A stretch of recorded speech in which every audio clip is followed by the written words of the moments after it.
So according to a lot of leaks and reports, Kathleen Kennedy's days at Lucasfilm are numbered. These leaks and reports are saying that her contract ends sometime this year. Even though we don't know exactly when that is, it does end by the end of this year. And the reports are also saying that she is not going to renew her contract with Lucasfilm and it's going to be a mutual parting. Even though we all know it's not going to be a mutual parting, Kathleen Kennedy does not want to leave Lucasfilm, but Lucasfilm knows that they are missing so many opportunities to make so much money by keeping her on. But at the same time, you can't fire someone that is pushing for these woke agendas, because if you do fire someone that's pushing for the woke agendas, you yourself will be cancelled along with Gina Carano and the rest of them. Last time Kathleen Kennedy's contract ended was a couple years ago, and when they were saying that she wasn't going to renew her contract that time, I was excited, but I didn't really believe them. And while a lot of people are very skeptical of these leaks and reports, and rightfully so because they aren't being reported by the big trades yet, I'm actually not that skeptical of these reports and I actually believe them. And there's multiple reasons why I think Kathleen Kennedy A would be fired or B be pushed so hard to leave that she actually gives in and does it. Let's get into it. So the first reason is the PR nightmare that she's created for not only herself but also for Lucasfilm and Disney. Yes, we have the Gina Carano situation going on, but that's not the only thing that Kathleen Kennedy has done, or at least allowed to be done, in the past few months. If you think back only a couple months ago, we had Pablo Hidalgo making fun of Star Wars Theory on Twitter for crying at the Luke reveal in The Mandalorian. So even at the time of one of Lucasfilm's biggest wins in that Luke reveal in The Mandalorian, when it seemed like everyone in the fandom was so excited about Star Wars,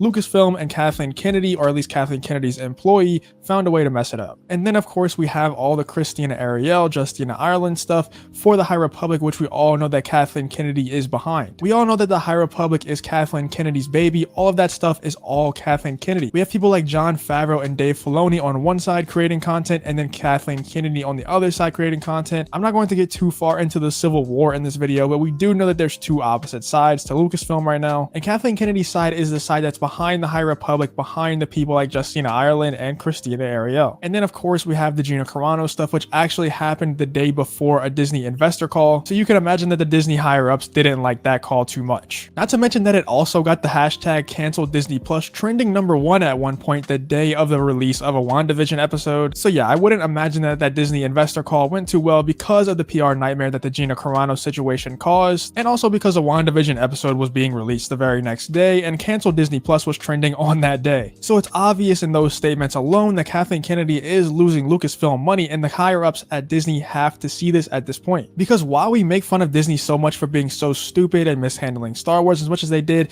they are smart businessmen and women, and they have to know that Kathleen Kennedy is losing the money in the PR department at least. And if you don't believe me that people are hating Kathleen Kennedy, the High Republic, and Lucasfilm right now, let me show you something on the Star Wars YouTube channel that's going to blow your mind. So as you can see on the screen right now, the most recent video from the Star Wars official YouTube channel has been ratioed in the likes and dislikes. There is only 2.2k likes while having 12k dislikes, which is pretty insane of a ratio, especially considering that the Gina Carano stuff at this point is over a week old. I thought that it would die out by now, but obviously people are still mad and it's actually getting worse and worse. But as you can see on the screen right here, that wasn't the only video from the Star Wars official YouTube account that got ratioed. There was actually a lot more, and it's like the past 6 or 7 videos. This isn't an isolated event, and I also don't think it's going to go anywhere anytime soon. I think the decision by Kathleen Kennedy to fire Gina Carano is going to cost them so much money in the future, including season 3 of The Mandalorian, which is very unfortunate for John and Dave, but I do think the numbers for that show are going to be hurt extremely. And then last but not least, you have to think that the Disney higher ups realize that there are other people that are better for the job. There are people out there that know a lot more about Star Wars than Kathleen Kennedy does, and Lucasfilm isn't only Star Wars, so I'm not saying that they should be the head of Lucasfilm, but someone like Jon Favreau actually could be the head of Lucasfilm because he knows the industry. Not only does he know it works inside of Star Wars, but he just knows what works in Hollywood. Now, I don't think someone with a creative mind like him should take the head of Lucasfilm, but someone that he chooses should be the head of Lucasfilm, someone that he trusts to take Star Wars in the right direction, and someone that understands the content that should and shouldn't be made while also understanding the business side. Because if you think about it, Kathleen Kennedy not only doesn't understand Star Wars, but she also just can't handle the business side of things either. And we'll get into that in a second. But at this point, I think the Disney higher ups are seeing what The Mandalorian can create when you tell a cohesive story over a long period of time. Not to mention they have Marvel right next door who have been doing this for the last 15 years. And they saw what happened with that when they got to Endgame. It broke all the box office records everywhere. So I'm sure they're thinking about what could happen with Star Wars if they were to tell the same cohesive story for that same amount of time. I think the Star Wars version of Endgame would do so much better numbers than Endgame did just because of the power of Star Wars fans. And I'm sure they're seeing the same thing that I'm seeing. They're not stupid. And at this point with the PR nightmare that she has created time and time again, I feel like they gotta be willing to take take the chance on someone that actually knows how to run Star Wars. And when I say that Kathleen Kennedy isn't good at the business side of things either, you have to realize that she started her job at Lucasfilm with 11 projects. 7 of those 11 projects had directors or writers fired off of those projects. We've had over 23 Marvel projects who are under the same overlord in Disney, and they have had 2 directors or writers fired off of projects so far. So when you just look at those numbers, you can see that she's just an incompetent boss. She doesn't know how to run a company, she doesn't know how to run a studio, and she definitely doesn't understand Star Wars. And because of the PR nightmare that she's created recently, I think the Disney higher-ups are kind of just done with the whole situation. And I think Kathleen Kennedy's days with Lucasfilm are numbered like the leaks and reports say. Let me know who you guys think should replace Kathleen Kennedy in the comments. I would love to see Kevin Feige do it for obvious reasons. He's also said in the past multiple times that he's a bigger Star Wars fan than he is a Marvel fan. And I mean, who isn't, right? If you did enjoy this video, consider checking out some of my other content and subscribing to the channel. I also have recently released merch, so if you want to support the channel and get something in return, go check that out. The link will be in the description. Also, if you want to follow me on Twitter or join the Discord, both of those links will be in the description as well. But other than that, thanks for watching the video and hope to see you on the next one.